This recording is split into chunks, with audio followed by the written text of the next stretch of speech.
Hello बच्चों, स्वागत है आप सभी का एक बार फिर से DSR फॉर यू में। मैं दीपेंद्र सिंह राजपूत। आज कक्षा 12वीं के जो आपका फिजिक्स का पेपर है उसके लिए कुछ इंपॉर्टेंट क्वेश्चन लेके आया हूँ। फिजिक्स का जो आपका त्रैमासिक परीक्षा होनी है कक्षा 12वीं के MP बोर्ड के स्टूडेंट, उनके लिए कुछ मोस्ट इंपॉर्टेंट क्वेश्चन। तो आपकी जो प्रश्न बैंक है उसी में मैंने निशान लगा दिए हैं। वीडियो में केवल मैंने आप लोगों को प्रश्न बताए हैं। सबसे पहले देखें, आपके ये ऑब्जेक्टिव आ रहे हैं।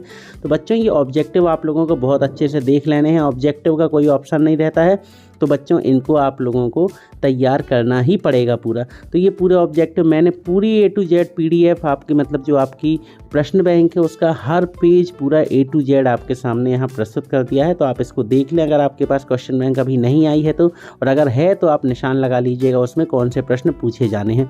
ये देख रहे हैं यहाँ पे शुरुआत में तो कुछ नहीं है। अभी मैं यहाँ पर जो प्रश्न देने वाला हूँ उनमें मैंने स्पेशली निशान लगा दिए हैं कि कौन कौन से आप लोगों को तैयार कर लेना। जैसे यहाँ खालिस्तान में देखें आप 11वां नंबर आवेश का विमीय सूत्र क्या होता है, तो क्या होता है बच्चों, AT होता है।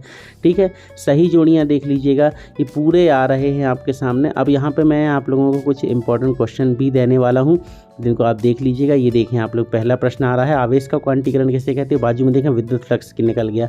फिर चौथा नंबर क्वेश्चन आवेश संरक्षण का नियम बताना है। फिर पांचवा क्वेश्चन है विद्युत संबंधी कूलाम का नियम, इसको तैयार कर लीजिएगा। सातवां क्वेश्चन दो विद्युत क्षेत्र रेखाएं एक दूसरे को क्यों नहीं काटती, और विद्युत क्षेत्र रेखाओं के गुण कर लीजिएगा। बाजू वाले में देखें 16वां नंबर प्रश्न मूल आवेश का मान कितना होता है। 9वां प्रश्न देखें विद्युत क्षेत्र रेखा की परिभाषा, मात्रा के इसका विमीय सूत्र भी बतलाना है। फिर देखें आप 21वां प्रश्न विद्युत द्विध्रुव किसे कहते हैं, ये तैयार कर लीजिएगा।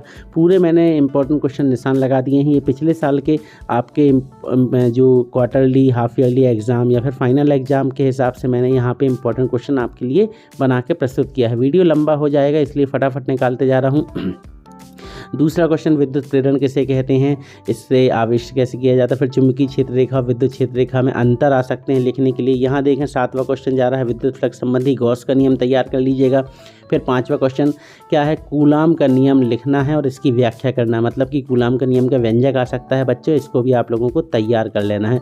ये पूरा आपके सामने यहाँ पर जो क्वेश्चन बैंक के प्रश्न है मैं प्रस्तुत कर रहा हूँ, इनके उत्तर आप अपने हिसाब से कर सकते जो भी गाइड है। देखें विद्युत क्षेत्र रेखा की परिभाषा एवं इसके दो गुण, मैंने यहाँ प्रश्न बताए हैं, आपको उत्तर आपके हिसाब से जो अच्छी गाइड लगे, जो आपके नोट्स हो उनसे आप तैयार कर लीजिएगा।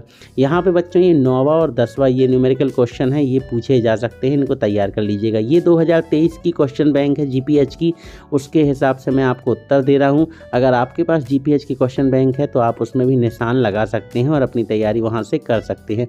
अध्याय 2 शुरू होता है विद्युत धारिता तथा विभव, इसमें फिर आ गए ऑब्जेक्टिव क्वेश्चन। तो ऑब्जेक्टिव आपको पूरे देख लेने हैं A to Z, इसमें ऑब्जेक्टिव को आपको पूरा तैयार करना है। यहाँ पे देखिए कुछ महत्वपूर्ण रिक्त स्थान है इस अध्याय 2 में जो पूछे जाते हैं, जैसे 1 फैरेड का मान कितने स्थिर फैरेड होता है, जूल बराबर कितना होता है, विद्युत विभव कैसी राशि है, सदिश या अदिश। फिर 5वां देख लीजिए विद्युत धारिता का SI मात्रा क्या होता है, तो विद्युत धारिता का SI मात्रा क्या होता है बच्चों, फैरेड होता है। बाजू वाले पेज में देखें समविभव पृष्ठ की विशेषताएं कर लीजिएगा, इलेक्ट्रॉन वोल्ट किसका मात्रक है। चौथा नंबर क्वेश्चन किसी चालक की धारिता को कौन कौन से कारक प्रभावित करते हैं, पृथ्वी के विभव को शून्य क्यों माना जाता है, दो समविभव पृष्ठ एक दूसरे को क्यों नहीं काटते हैं, इसको आपको तैयार कर लेना है। फिर यहाँ पे देखें आपका जो 9वां क्वेश्चन किसी चालक की विद्युत धारिता से आप क्या समझते हैं, इसका मात्रक क्या होता है, तो इसको भी आपको देख लेना है। फिर यहाँ पे ये हो गए इतने। फिर इसके बाद अगले पेज पे देखते हैं हम, ये दूसरा क्वेश्चन विभव क्या है, किसी चालक के विभव को प्रभावित करने वाले कारक कौन कौन से हैं और बताइए कि ये विभव को कैसे प्रभावित करते, पूरा उत्तर है। 5वां क्वेश्चन चल रहा है किसी गोली चालक की धारिता के लिए सूत्र को आपको व्युत्पन्न करना है, बताना है कि गोली चालक की धारिता का जो सूत्र है उसको आपको समझाना है। बच्चों यहाँ केवल आपके लिए मैंने क्वेश्चन दिए हैं तो आप इनको देख लीजिएगा। फिर ये देखिए आप लोगों का 10वां क्वेश्चन है संधारित्रों का जो समांतर क्रम संयोजन और श्रेणी क्रम संयोजन, दोनों व्यंजक आपको सीख लेना है बहुत अच्छे से। यहाँ देखें बाजू में 8वां क्वेश्चन आ रहा है एक गोली चालक की धारिता अगर 1 माइक्रोन फैरेड है तो इसका अर्धव्यास कितना हो जाएगा। फिर 9वां क्वेश्चन 6400 किलोमीटर त्रिज्या वाली पृथ्वी की विद्युत धारिता माइक्रो फैरेड में ज्ञात करना। ये देखिए संधारित्र का श्रेणी क्रम संयोजन और ऊपर था समांतर क्रम संयोजन। ये 11वां जो आपका न्यूमेरिकल क्वेश्चन है इसको तैयार कर लेना है आप लोगों को, ये पूछा जा सकता है। ये लास्ट ईयर पूछा गया है, इसलिए मैंने यहाँ पे इम्पोर्टेंट लगा तो मैंने बता दिया। बात करते हैं अपने अध्याय 3 की, जो है विद्युत धारा। विद्युत धारा में फिर आती है बात सही विकल्पों की, तो सही विकल्प को आप देख लेना है। ये पूरे सही विकल्प आपके सामने आ रहे हैं। जैसे ताप बढ़ाने पर प्रतिरोध क्या हो जाता है, घट जाता है। किसका घटता है, अर्धचालक का। विद्युत अपघट्य का किसका, तो आपको यहाँ पे बता देना है, ठीक है। फिर यहाँ देख लीजिए पूरे जो ऑब्जेक्टिव क्वेश्चन यहाँ पे आपके सामने चल रहे हैं, इनको आपको बहुत अच्छे से तैयार कर लेना है और बच्चों अपनी तैयारी को बल दे देना है, ठीक है। यहाँ पे ये ऑब्जेक्टिव को बच्चों पूरे बहुत अच्छे से आप देख लेना। जैसे किरचॉफ का प्रथम नियम किस सिद्धांत पर आधारित है, द्वितीय नियम किस सिद्धांत पर आधारित है, विद्युत धारा कैसी राशि है, ये सारे उत्तर आपके सामने मिल रहे हैं। आपको निशान लगा करके पढ़ लेना है, स्क्रीनशॉट लेकर के आप रेडी रख लीजिएगा। फिर बात करते हैं लघु उत्तरीय क्वेश्चन। तो ये है पहला क्वेश्चन, मोटर गाड़ी को स्टार्ट करने पर उसकी हेडलाइट कुछ मंदी क्यों हो जाती है। फिर 8वां क्वेश्चन बाजू है, व्हीटस्टोन सेतु कब संतुलित कहलाता है, ये तैयार कर लीजिएगा। 10वां क्वेश्चन भी, सॉरी मैं मिस कर दिया, 10वां क्वेश्चन, संबंधन तार तांबे के क्यों बनाए जाते हैं। क्यों बनाए जाते हैं, क्योंकि इनका विशिष्ट प्रतिरोध बहुत कम होता है। फिर चौथा क्वेश्चन है बच्चों ओम का नियम। ओम का नियम तैयार कर लीजिएगा। फिर अगला जो स्लाइड है उसमें देखें आप किरचॉफ के नियम, वेरी इंपॉर्टेंट क्वेश्चन। किरचॉफ के नियम आपको तैयार कर लेना है, ये पूछा जाएगा। और व्हीटस्टोन सेतु का सिद्धांत, मतलब ये जो व्यंजक है ना P/Q=R/S, इसको भी आप लोगों को बच्चों देख लेना है, क्योंकि ये व्हीटस्टोन सेतु का सिद्धांत भी आपके एग्जाम में पूछा जा सकता है। ये पूरे व्यंजक है आपके पास। परीक्षा दिन, परीक्षा बोध, नवबोध या जो भी आपकी बुक है NCERT की बुक में मिल जाए इनके अच्छे आंसर, तो आप वहाँ से उनकी प्रिपरेशन कर सकते हैं। केवल मैं यहाँ बच्चों आप लोगों को क्वेश्चन बता रहा हूँ। प्रश्न तीसरा देखें, किसी सेल का आंतरिक प्रतिरोध किन मतलब टर्मिनल वोल्टेज और विद्युत धारा में संबंध बताना है। ये एक प्रश्न और बनता है, किसी सेल का आंतरिक प्रतिरोध किन किन कारकों पर निर्भर करता है, ये भी आपको तैयार कर लेना है। ये भी अपने आप में एक महत्वपूर्ण प्रश्न है। चौथा क्वेश्चन देख रहे हैं, ताप बढ़ने पर किसी पदार्थ की प्रतिरोधकता क्यों बढ़ जाती है। क्यों बढ़ जाती है, क्योंकि ये पूरा लिखा है आपके सामने, आप देख लीजिएगा। अब यहाँ पर देखें, धारा और इलेक्ट्रॉनों के अफवाह वेग में संबंध आपको ज्ञात करने के लिए आ सकता है, इसको आपको तैयार कर लेना है, ठीक है। ये पूरा उत्तर है।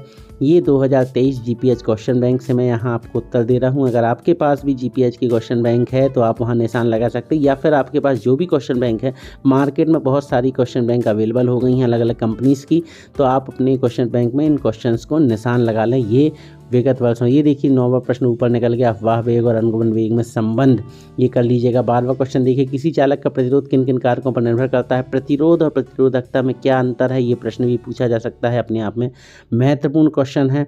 फिर आप लोगों को इनको सबको अच्छे से देख लेना। बच्चों प्लीज़ अभी तक आपने हमारे चैनल को सब्सक्राइब नहीं किया, अगर आप नए हैं और आप हमसे जुड़ना चाहते हैं तो चैनल को सब्सक्राइब करके बेल नोटिफिकेशन को ऑन कर दीजिए। फिर यहाँ देखें, ये 17वां क्वेश्चन निकल गया। 15वां क्वेश्चन ये देखिए, किसी सेल का आंतरिक प्रतिरोध किन किन कारकों पर निर्भर करता है। ये अपने आप में वेरी इंपॉर्टेंट क्वेश्चन, इसको जरूर देख लीजिएगा। सेल का विद्युत वाहक बल एवं विभवांतर में क्या अंतर है, ये भी पूछा जा सकता है। और यहाँ ऊपर स्लाइड में जो 17वां क्वेश्चन निकल गया बच्चों, ये एक व्यंजक है, इसको आप लोगों को बहुत अच्छे से तैयार कर लेना है, क्योंकि ये भी पूछा जा सकता है। बात करते हैं हम अपनी अगली स्लाइड की, किरचॉफ के नियम लिखिए। फिर ये सेल के विद्युत वाहक बल को परिभाषित कीजिए। बच्चों ये जो मैंने यहाँ बताए हैं आपके चैप्टर 3 तक के मोस्ट इंपॉर्टेंट क्वेश्चन पूरे बता दिए हैं। अगर आप लोगों का रिस्पॉन्स अच्छा रहा, अगर आपको ये वीडियो पसंद आया है तो कमेंट में आप कुछ भी लिख के भेज सकते हैं कि थैंक यू, या अगर आपकी कोई क्वेरी है तो प्लीज़ कमेंट ज़रूर कीजिए, क्योंकि आप लोग परेशान हो रहे थे, बहुत सारे यूट्यूब चैनल आप लोगों को परेशान कर रहे थे फर्जी पेपर देके, इसलिए मैंने बच्चों आप लोगों के लिए इंपॉर्टेंट क्वेश्चन यहाँ पे दे दिए। तो आशा करते हैं आपको अच्छा लगा है। अगर अच्छा लगा है तो वीडियो पसंद कर दिए, प्लीज़ लाइक कीजिए और हमसे जुड़ जाइए। मिलते हैं बहुत जल्द अपने अगले पार्ट के साथ में, जिसमें आगे के चैप्टर्स के इंपॉर्टेंट क्वेश्चन आप लोगों को मिल जाएंगे। तब तक पढ़ते रहिए, बढ़ते रहिए। Good bye.